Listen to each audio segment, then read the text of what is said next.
छत्तीसगढ़ और तेलंगाना की सीमा पर कगेरगट्टा पहाड़ियों के घने जंगलों में एक ऐतिहासिक जंग चल रही है। सुरक्षा बलों ने नक्सलियों की सबसे खतरनाक बटालियन नंबर 1 को चारों तरफ से घेर लिया है। करीब 10,000 जवान, जिनमें सीआरपीएफ, कोबरा, तेलंगाना के ग्रेहाउंड्स और महाराष्ट्र के C-60 कमांडोज शामिल हैं। इस ऑपरेशन में लगे हुए हैं। इस बार नक्सलियों के सबसे बड़े कमांडर हिडमा, देवा और विकास को घेरे हुए हैं। जहां तक खबर आ चुकी है, विकास को एनकाउंटर में मार भी गिराया गया है और सुरक्षा बलों ने लगभग 500 से 700 नक्सलियों को घेर रखा है।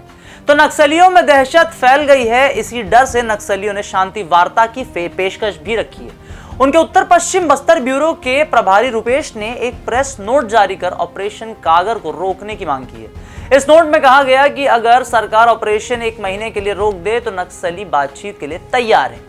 यह पेशकश साफ दिखाती है कि हिडमा की घेराबंदी ने नक्सलियों को हिलाकर रख दिया है। अब क्या है हिडमा की हालत, क्या है हिडमा को घेरे जाने का प्लान और अब क्या हो गई है नक्सलियों की स्थिति, करते हैं सभी जानकारी आपसे साझा। नाम हमारा आशीष गुप्ता, आप देखना शुरू कर चुके हैं INS 24/7 डिजिटल। एक बार इस बात पे नजर डालकर समझने की कोशिश करते हैं कि इस पूरी मुहिम के बीच में अचानक नक्सलियों का प्रेस नोट क्यों जारी हुआ है। नक्सलियों का प्रेस नोट अप्रैल 2025 में तब सामने आया जब कगेरगुट्टा पहाड़ियों पर हिडमा और उसके 500 अलग नक्सलियों को लगभग 10,000 जवानों ने घेर लिया।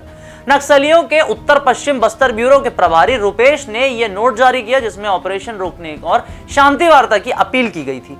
इसका कारण साफ साफ है कि हिडमा, देवा, केशव जैसे बड़े बड़े कमांडर फंस चुके हैं और बटालियन नंबर 1 का सफाया होने के डर से अब वो बातें करना चाहते हैं। हिडमा नक्सलियों का सबसे बड़ा दिमाग है, ब्रेन वर्क, और उसका घिरना उनके लिए काफी करारा झटके के तौर पे देखा जा रहा है। जवानों ने उनकी रसद काट दी है, जिससे भूख, प्यास और थकान ने नक्सलियों को तोड़ दिया है।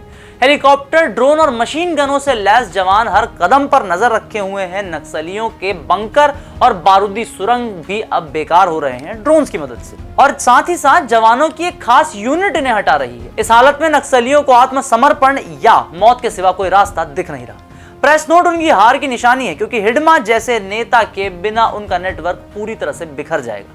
यह पेशकश उनकी कमजोरी और जवानों की ताकत को साफ साफ दर्शाते हुए बाहर आई है। नक्सलियों को पता है कि इस बार ऑपरेशन रुकने वाला नहीं है। जैसा कि अमित शाह, देश के गृह मंत्री, ने साफ साफ कह दिया है कि 2026 तक वो भारत को नक्सल मुक्त बनाकर ही रहेंगे, और उसी का नतीजा अभी हम कागरगुट्टा में चल रहे लगातार एनकाउंटर्स में देख रहे हैं। अब इन सारे मामलों के बीच में जो सबसे केंद्र का नाम है रहा है शुरू से, वो है हिडमा। कौन है हिडमा? कौन है ये माधवी हिडमा? हिडमा, जिसका पूरा नाम की माधवी हिडमा है, छत्तीसगढ़ के सबसे खूंखार नक्सली कमांडरों में से एक माना जाता है। वह एक गोंड आदिवासी है और सुकमा बीजापुर सीमा के पूर्ववर्ती गांव में पैदा हुआ।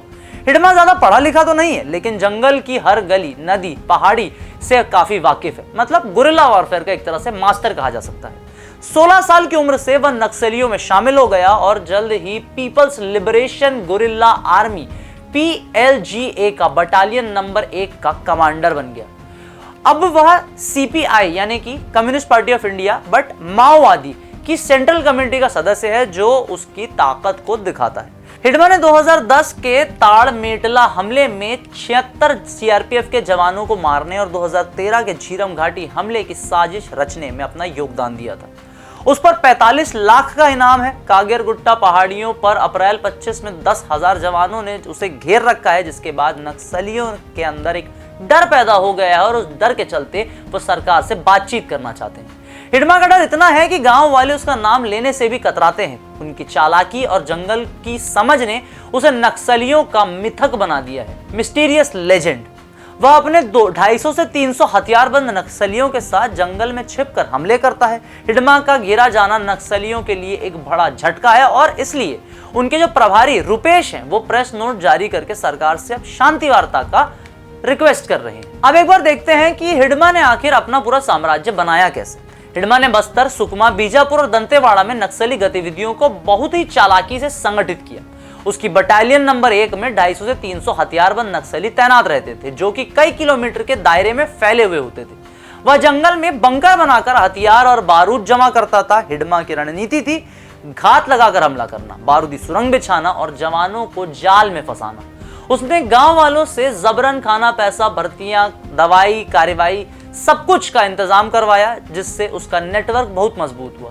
कुछ लोगों का यह भी मानना है कि लोग उसकी अपनी इच्छा से मदद करते थे, क्योंकि वो लोगों का माइंड, मतलब लोगों को मानसिक तौर पे चीजें उन्हें समझा देता था, उन्हें ब्रेन वॉश कर देता था, जिसकी वजह से गांव वाले भी उसकी बातों में आकर उसका समर्थन करने लगे। तो ऐसी विभिन्न प्रकार की बातें अब उठने लगी हैं, क्योंकि अब उसे घेरा जा चुका है। वह तेलंगाना के वेंकटपुरम और छत्तीसगढ़ के नंबी पुजारी कांकेर जैसे इन इलाकों से रसद लेता था।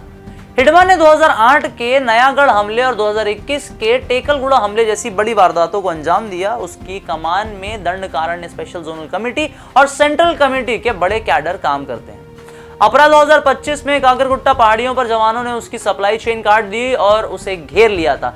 इस घेराबंदी ने हिडमा को बौखलाहट में डाल दिया, क्योंकि उसकी रसद और हथियार खत्म हो रहे थे। इसी डर से नक्सलियों ने प्रेस नोट जारी करके अब बातचीत का रास्ता अपनाने की कोशिश की है। हिडमा की चतुराई और क्रूरता ने उसे नक्सलियों का सबसे बड़ा चेहरा बना दिया है और अब उसी बड़े चेहरे को छत्तीसगढ़ सरकार द्वारा काकरगुट्टा के पहाड़ियों में जवानों की मदद से पूर्णतः घेरा जा चुका है। अब इसके आगे जो भी अपडेट इस मामले से निकल कर आते हैं, हम आपके साथ साझा करते रहेंगे। देखते रहें NS 24/7 डिजिटल।